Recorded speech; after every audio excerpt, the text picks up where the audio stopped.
Assalamualaikum warahmatullahi wabarakatuh. Bismillahirrahmanirrahim. Alhamdulillahilladzi arsala rasulahu bil huda wa dinil haqq liyudhhirahu 'alad dini kullih wa kafa billahi shahida. Asyhadu an la ilaha illallah wahdahu la syarika lah wa asyhadu anna sayyidana wa nabiyyana Muhammadan abduhu wa rasuluh sallallahu alaihi wasallam la nabiyya ba'dah. Allahumma salli wa sallim wa barik ala sayyidina Muhammad wa ala alihi wa ashabihi ajma'in. Subhanaka la ilma lana illa ma 'allamtana innaka antal alimul hakim wa la hawla wa la quwwata illa billahil aliyyil azim. Rabbi syrah li sadri wa yassir li amri wahlul 'uqdatam min lisani yafqahu qawli wa tsabbit lisani wa hdi qalbi bihaqqi sayyidina Muhammadin sallallahu alaihi wasallam. Ila hadratin nabiyil mustafa rasulillah sallallahu alaihi wasallam wa ila ruhi jami'al muslimin wal muslimat wal mu'minin wal mu'minat khususan ila Syekh Abdul Qadir Al-Jilani wa ila Syekh Saman Al-Madani wa ila Syekh Muhammad Arsyad Al-Banjari wa ila Syekh Zaini bin Abdul Ghani Sukumpul Martapura wa ila Syekh sahibil wilayah Syekh Abdul Rahman Siddiq bin Muhammad Afif Al-Banjari wa ila muallif hadzal kitab syai'ulillahi lahumul fatihah. A'udzu billahi minasyaitonir rajim. Bismillahirrahmanirrahim. Alhamdulillahi rabbil alamin. Arrahmanir rahim. Maliki yaumiddin. Iyyaka na'budu wa iyyaka nasta'in. Ihdinas siratal mustaqim. Siratal ladzina an'amta 'alaihim ghairil maghdubi 'alaihim waladdallin. Amin. Bismillahirrahmanirrahim. Alhamdulillahirabbil alamin. Puji syukur kehadirat Allah Subhanahu wa taala. Alhamdulillah. Sampai detik ini Allah Subhanahu wa taala masih memberikan kita kesempatan nikmat kesehatan sehingga pada subuh hari ini kita dapat hadir Masjid Rawdatul Muslimin ini melaksanakan kewajiban kita sebagai hamba Allah Subhanahu wa taala, yaitu melaksanakan salat fardu subuh yang alhamdulillah kita kerjakan secara berjamaah. Salawat dan salam kita aturkan kepada junjungan kita baginda Nabi Muhammad sallallahu alaihi wasallam. Allahumma salli wa sallim wa barik ala sayyidina Muhammad wa ala ali sayyidina Muhammad. Assalamualaikum ya Rasulullah. Senantiasa kita niatkan i'tikaf di dalam ini masjid, seraya meniatkan di dalam hati, melafazkan di lisan, nawaitul i'tikafa fi hadzal masjidi sunnatan lillahi ta'ala. Bapak Ibu ma'asyiral hadirin wal hadirat, orang tua kami jamaah salat fardu subuh yang dirahmati oleh Allah Subhanahu wa taala. Melanjutkan daripada kajian kita tafsir Jalalain, memasuki ayat yang ke-102 di dalam surah Al-Baqarah. A'udzu billahi minasyaitonir rajim. Qala Allah Ta'ala: "Wattaba'u ma tatlu asy-syayatinu 'ala mulki Sulaiman, wa ma kafara Sulaiman walakinna asy-syayatina kafaru yu'allimuna an-nasa as-sihr. Wa ma unzila 'alal malakaini bi Babila Harut wa Marut.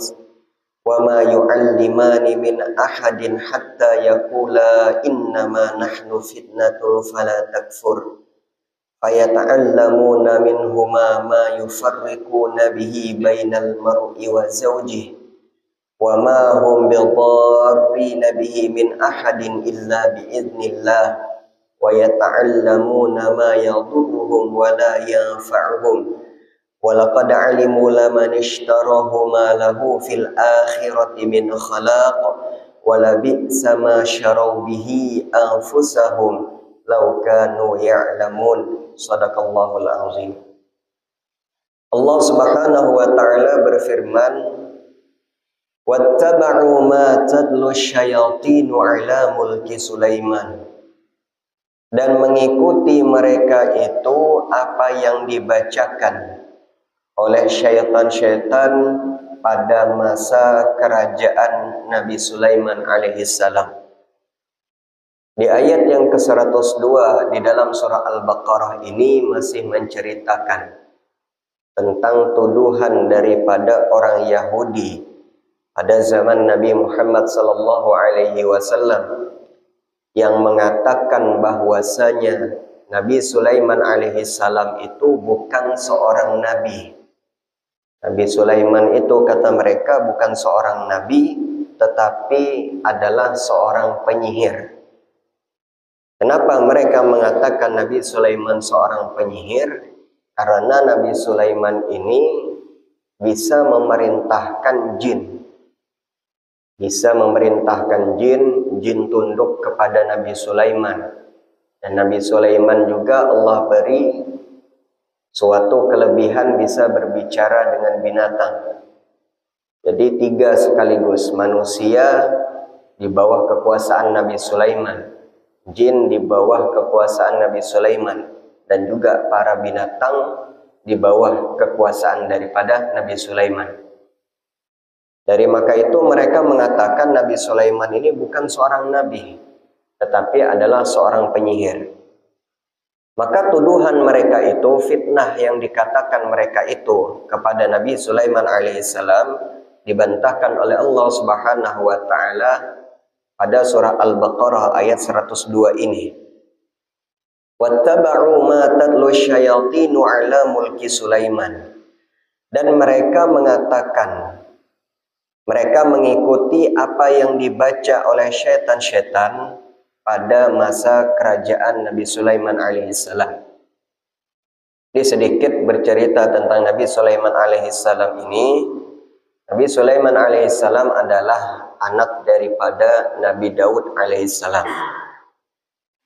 Dan Nabi Sulaiman ini Allah Subhanahu wa taala berikan suatu anugerah kekayaan, yang mana kekayaannya itu sangat luar biasa sekali.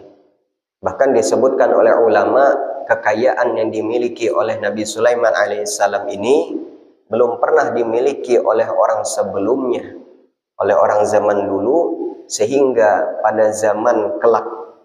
Jadi tidak ada yang menyamai kerajaan Nabi Sulaiman ini. Bahkan diprediksi, itu masih prediksi, kekayaan Nabi Sulaiman alaihissalam ini mencapai 5.000 triliun. 5.000 triliun US dollar. Tidak terbayangkan. Itu kalau dibelikan cendol 5.000 triliun, nah, itu habis banjir setembilahan ini. Artinya Nabi Sulaiman alaihissalam ini Allah berikan kekayaan yang sangat luar biasa sekali. Tetapi Nabi Sulaiman ini tidak pernah sombong, dan tidak pernah meninggalkan daripada perintah Allah. Bahkan di dalam hadis Nabi disebutkan, di dalam kitab Nasaihul Ibad itu disebutkan, arba'atun, ada 4 golongan nanti Allah akan berhujah. Allah datangkan hujah 4 golongan. Salah satunya ialah golongan orang yang kaya. Golongan orang kaya ini didatangkan oleh Allah pada hari kiamat. Kenapa? Sebab di dunia engkau tidak beribadah. Kenapa? Sebab di dunia tidak sholat. Kenapa? Sebab di dunia tidak beramal. Maka orang kaya tadi menjawab, ya Allah, sewaktu di dunia kami sibuk mengurusi kekayaan kami. Sewaktu di dunia kami sibuk mencari, mengumpulkan harta kami, sehingga kami tidak sempat beribadah kepadamu. Maka alasan mereka ini pada hari kiamat itu dipatahkan dengan Allah Subhanahu wa taala mendatangkan seorang nabi, yaitu Nabi Sulaiman alaihissalam. Allah datangkan Nabi Sulaiman dan Allah berhujjah dengan Nabi Sulaiman. Ini kata Allah, hambaku seorang nabi yang mana aku beri kekayaan yang sangat luar biasa sekali, tetapi dengan kekayaannya tidak membuat ia lalai beribadah kepadaku, tidak membuat ia meninggalkan apa yang diperintahkanku kepadanya. Jadi Bapak Ibu rahimakumullah, Kekayaan tidak menjadikan kita sebuah alasan untuk kita meninggalkan apa yang diperintahkan Allah. Karena orang ini pada hari kiamat mereka beralasan dengan sebab kekayaan kami membuat kami tidak sempat beribadah kepadaku, tapi dipatahkan dengan didatangkan Nabi Sulaiman. Nabi Sulaiman seorang yang kaya, seorang memiliki kekuasaan, tetapi tidak melalaikan ia beribadah kepada Allah Subhanahu wa taala. Baik, Bapak Ibu rahimakumullah. Jadi Nabi Sulaiman alaihi salam ini difitnah daripada orang Yahudi pada zaman Nabi. Mereka mengikuti apa yang dibacakan oleh syaitan-syaitan pada masa Raja Nabi Sulaiman alaihissalam. Jadi Nabi Sulaiman ini seorang nabi sekaligus juga seorang raja. Kalau orang Yahudi menyebutkan bukan Sulaiman tapi Solomon. Dia ada istilah King Solomon, kerajaan Sulaiman. Wattaba'u ma tatlu syayatinu ala mulki Sulaiman wa ma kafara Sulaiman. Jadi Allah Subhanahu wa taala membantah tuduhan orang Yahudi tadi mengatakan Nabi Sulaiman ini seorang penyihir, tetapi dibantahkan apa kata Allah, wa ma kafara Sulaiman, dan tidaklah Nabi Sulaiman itu orang yang kafir, tidaklah dia termasuk daripada kufur nikmat. Akan tetapi siapa yang kufur nikmat tersebut, walakinna syayatina kafaru, akan tetapi syaitan-syaitan itulah yang kafir. Jadi Bapak Ibu rahimakumullah, dahulu sebelum zaman Nabi Muhammad SAW, sebelum Nabi Muhammad diutus menjadi Nabi dan Rasul, itu firman Allah itu mudah didengar, sering dicuri oleh syaitan-syaitan. Jadi ketika malaikat Jibril alaihissalam, Allah Subhanahu wa taala menyampaikan wahyu melalui malaikat Jibril alaihissalam, itu syaitan-syaitan itu sering mendengar, mencuri daripada berita-berita yang disampaikan oleh Allah. Firman Allah itu sering dicuri oleh syaitan-syaitan, sehingga dibuat mereka semacam sihir-sihir, dibuat mereka semacam buhul-buhul. Maka ketika Nabi Muhammad SAW diangkat menjadi Rasul, maka syaitan ini tidak bisa lagi mencuri daripada firman Allah tadi, tidak bisa mendengar daripada firman Allah tadi. Sempat mereka mendengar firman Allah tadi, maka akan ada malaikat yang memanah mereka dengan bintang. Di bintang itu salah satunya itu memanah daripada syaitan-syaitan yang mencuri berita-berita dari langit. Wa ma kafara Sulaiman, dan kata Allah, Nabi Sulaiman itu tidak kafir, walakinna syayatina kafaru, akan tetapi syaitan-syaitan itulah yang kafir. Yu'allimuna an-nasa sihr, syaitan itu mengajarkan kepada manusia akan sihir. Jadi syaitan tadi mengajarkan manusia sihir, itu diambil, dicuri daripada berita-berita yang ada di langit. Yang disampaikan mereka itu memang ayat-ayat Allah, tetapi ada penambahan-penambahannya, ditambah oleh syaitan-syaitan tadi. Ada buhul-buhul sihir-sihir yang ditambah oleh syaitan tadi. Jadi sihir ini memang betul-betul ada, Bapak Ibu. Sihir ini memang betul-betul ada, dan itu sudah terjadi pada masa Nabi Sulaiman alaihissalam. Sudah ada. Bahkan ketika Nabi Musa alaihissalam, Fir'aun ketika berhadapan dengan Nabi Musa alaihissalam, penyihir-penyihir Fir'aun itu kan melemparkan tongkatnya, sehingga merubah tongkat penyihir tadi menjadi ular. Maka Allah memerintahkan juga, lemparkanlah tongkatmu, maka jadilah ular yang lebih besar, memakan daripada ular-ular daripada penyihir pada masa Fir'aun tadi. Di sihir itu sudah ada sejak zaman dulu dan berlanjut hingga zaman sekarang. Wa ma unzila 'alal malakaini, dan apa yang Allah turunkan atas kedua malaikat di Babila. Ini salah satu daripada nama sebuah kota yang peradabannya maju ketika itu. Apa nama kota tersebut? Yaitu Babilonia. ini jangan diputus bacanya. Kalau diputus salah jadinya bacanya. Babilonia. Di Babilonia ini adalah sebuah kota yang peradabannya sangat maju sekali ketika itu. Jadi jangan kita kira bahwasanya kota-kota zaman dulu itu kotanya tidak maju, peradabannya tidak maju. Piramida Mesir itu dari zaman dulu. Bagaimana orang zaman dulu membuat piramida sehingga berbentuk segitiga seperti itu. Bahkan disebutkan salah satu perekat antara satu batu ke batu lain itu memakai telur unta. Kalau kita kan pakai semen, orang dulu pakai telur unta merekatkannya. Rekat sampai zaman sekarang. Nah, jadi kalau kita pikir-pikir, bangunan zaman dulu itu kadang lebih awet daripada bangunan-bangunan zaman sekarang. Orang dulu pakai kayu ulin untuk fondasi. Itu awetnya tahan lama. Kita sekarang buat jalan sehari 2 hari kena banjir, dilindas mobil, habis hancur lagi, kita keluaran batunya lagi. Nah, jadi peradaban zaman dulu itu kadang lebih maju daripada peradaban zaman sekarang. Salah satunya ialah kota yang disebut dengan Babilonia ini. Jadi letaknya Babilonia ini Bapak Ibu itu zaman sekarang yaitu di negara Irak dan Kuwait, Babilonia ini. Dan masih ada sedikit peninggalan-peninggalan arsitektur yang terdapat di Babilonia ini. Peninggalan-peninggalannya masih terdapat sedikit pada zaman sekarang. Bibabila Harut wa Marut, yaitu mereka diturunkan oleh Allah Subhanahu wa taala 2 malaikat di kota Babilonia ini, yaitu malaikat tersebut bernama Harut wa Marut. Harut dan Marut.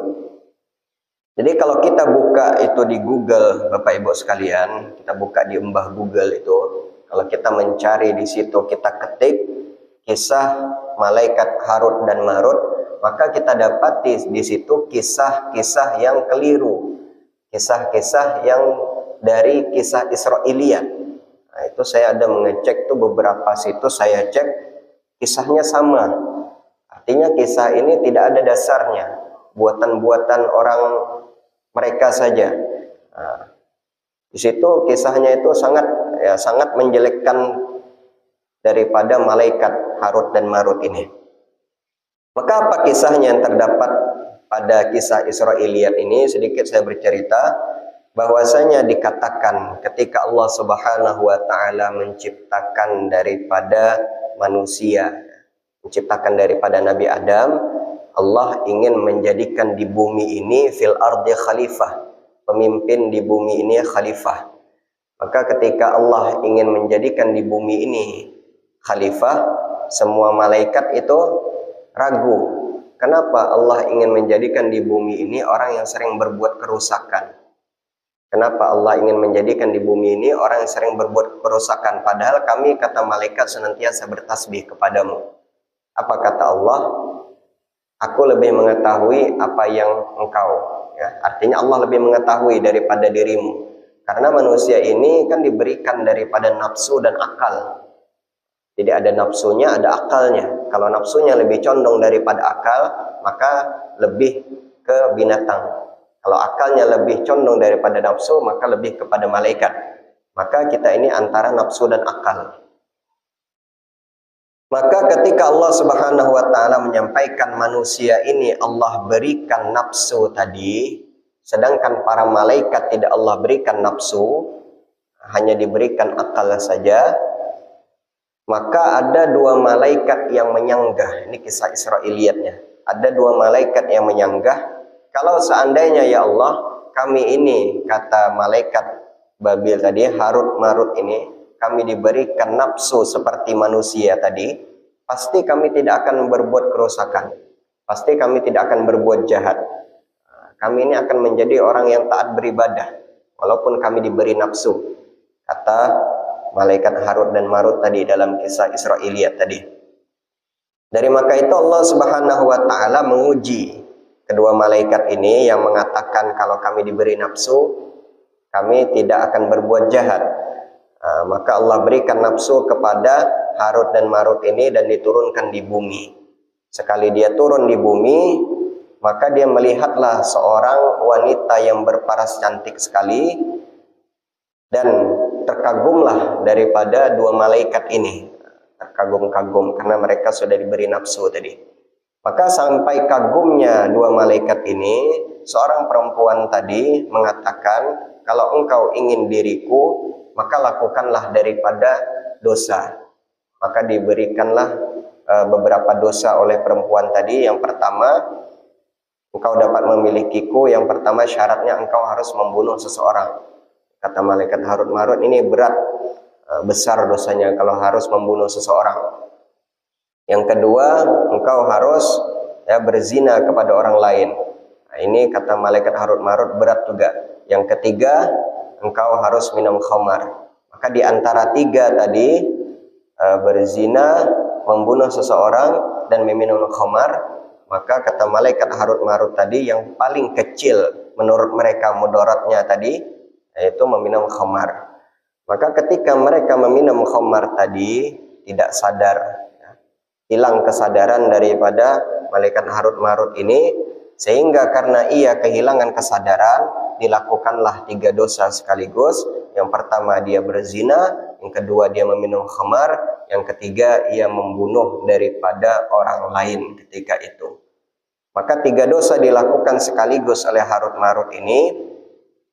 Maka sebagai hukuman daripada kedua malaikat ini yang telah membantah daripada kalau diberikan nafsu dia tidak akan berbuat jahat, maka Allah menggantungnya bainas sama'i wal ardi, di antara bumi dan langit digantung. Tepatnya di mana? Yaitu di kota Babilonia ini. Nah, ini merupakan kisah yang kalau kita buka di Google itulah kisahnya. Jadi kisah yang keliru, kisah yang salah. Tidak mungkin seorang malaikat itu melakukan dosa berzina, melakukan membunuh seseorang. Nah, itu kisah yang terdapat di kisah Israiliyat. Iya, itu. Jadi banyak juga Bapak Ibu kisah Israiliyat. Kalau kita dapat di antaranya misalnya kisah-kisah Israiliyat itu, bumi ini berada di ujung tanduk sapi. Itu kisah Israiliyat juga. Bumi ini berada di ujung tanduk sapi. Jadi kalau sapi tadi bergoyang juga bumi ini tadi. Itu sering saya mendengar itu. Itu kisah-kisah Israiliyat ya. Yang artinya tidak dari Nabi Shallallahu Alaihi Wasallam, tetapi sebelum daripada zaman Nabi, itulah yang diceritakan oleh orang-orang Bani Israel pada ketika itu. Bapak Ibu ma'asyiral hadirin wal hadirat rahimakumullah. Maka apa kisah yang sebenarnya di dalam agama kita Islam tentang dua malaikat ini, malaikat Harut dan Marut ini? Bahwasanya malaikat Harut dan Marut ini adalah sebuah ujian saja, sebuah ujian bagi masyarakat Babilonia ketika itu. Ujian. Memang kedua malaikat Harut dan Marut ini Allah berikan dia keutamaan, diberikan kelebihan bisa mempunyai sihir, tetapi hanya sebagai ujian saja, ujian kepada manusia. Kalau orang ingin mempelajari sihir daripada Harut dan Marut ini, maka sebelumnya malaikat Harut Marut ini mengatakan wa ma yu'allimani min ahadin, dan malaikat ini tidak mengajarkan sihir kepada seseorang hatta yaqula, sehingga ia mengatakan innama nahnu fitnatun fala takfur, sesungguhnya kami ini hanya sebagai ujian kepadamu, fala takfur, maka jangan engkau menjadi orang yang kafir. Jadi malaikat Harut Marut ini hanya sebagai ujian kepada manusia. Kalau ada yang mempelajari sihirnya, maka malaikat ini akan mengatakan, kalau engkau mempelajari, jangan sampai engkau menjadi orang kafir. Jadi kenapa Allah Subhanahu wa Ta'ala memberikan ujian ya? Jadi kadang banyak yang bertanya itu, kalau Allah Subhanahu wa Ta'ala mengharamkan, mengharamkan babi, kenapa Allah ciptakan babi? Kalau babi itu haram dimakan, kenapa diciptakan babi? Nah, Jawabannya tidak lain dan tidak bukan karena itu sebagai ujian kepada manusia. Ada makanan yang halal, ada makanan yang haram. Jadi engkau silahkan pilih. Kalau engkau berlandaskan kepada syariat Islam, tentu engkau akan memakan makanan yang halal. Kita dalam sekolah pun ada ujiannya Bapak Ibu. Kita jawab soal ganda itu, objektif itu ada pilihannya. Apa ibu kota Indonesia misalnya? A. Jakarta, B. Bandung, C. Tembilahan misalnya, D. Sungai Salak misalnya. Nah, maka tiga jawaban yang salah tadi itu merupakan ujian. Kalau langsung diberikan apa ibu kota Indonesia, langsung dijawab satu jawabannya hanya Jakarta saja misalnya, nah, maka tidak ada ujian namanya, betul semua orang menjawab. Nah, jadi itulah perumpamaan bahwasanya Allah ciptakan segala makhluknya itu tidak lain dan tidak bukan hanya sebagai ujian kepada manusia. Allah ciptakan babi tadi sebagai ujian kepada manusia.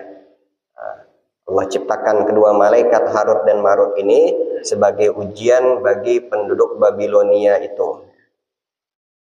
Wa ma yu'allimani min ahadin hatta yaqula innama nahnu fitnatun fala takfur. Fayata'allamuna minhuma ma yufarriquna bihi bainal mar'i wa zawjih. Dan tidak adalah yang mempelajari daripada keduanya tadi, mempelajari sihir daripada malaikat Harut Marut tadi, maka orang yang mempelajari sihir tadi dapat yufarriquna bihi bainal mar'i wa zawjih, dapat memisahkan di antara suami dan istri. Ini bahayanya sihir tadi. Maka sering kita dengar istilah ya, cinta ditolak, dukun bertindak. Artinya kalau seorang itu cintanya tadi ditolak, maka bisa dukun mainannya. Dan dukun tadi termasuk daripada salah satu bentuk-bentuk sihir tadi. Jadi dapat memisahkan sihir tadi bainal mar'i wa zawji, di antara seorang suami dan istri. Jadi kalau seumpama ada dalam rumah tangga tuh yang tadinya nyaman, kira-kira tadi nyaman menjalani rumah tangga baik-baik saja, tapi tiba-tiba misalnya ada seseorang yang dengki kepada kita sehingga membuat rumah tangga tadi menjadi berantakan, sering berkelahi. Nah, itu mungkin bisa jadi ada orang yang dengki kepada kita. Nah, bisa jadi ada orang yang memasukkan sihir-sihir tadi. Nah, itu. Auzubillah min dzalik. Dan ini banyak bentuk-bentuk sihir ini Bapak Ibu sekalian ya. Di antaranya bentuk sihir ini ada semacam buhul-buhul yang orang tanam di bawah rumah kita. Nah, itu kadang bentuk-bentuk buhul juga, bentuk-bentuk sihir juga. Saya pernah mendapati, jadi saya ini pernah juga diminta ruqyah oleh orang itu.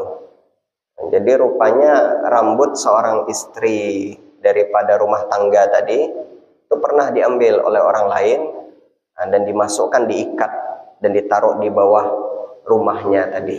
Supaya apa? Supaya rumah tangganya tadi hancur tadi ya. Dan tadinya baik sering berkelahi. Itu merupakan sihir-sihir juga.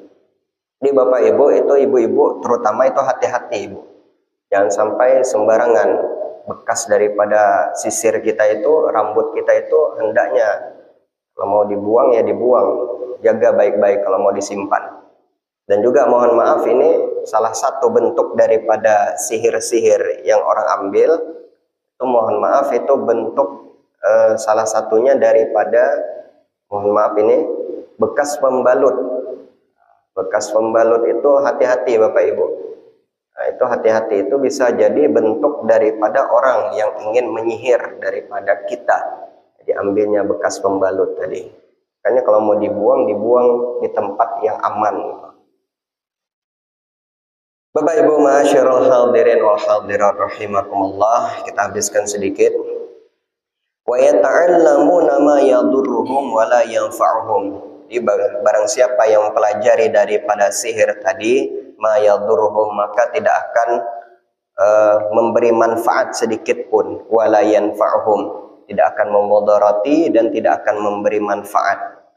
Walaqad alimu laman ishtarahu fil akhirati min khalaq, dan sungguh ketika mereka mengetahui sihir tadi, maka mereka telah menukar daripada dunia tadi, mereka telah menukar daripada akhirat kepada dunia.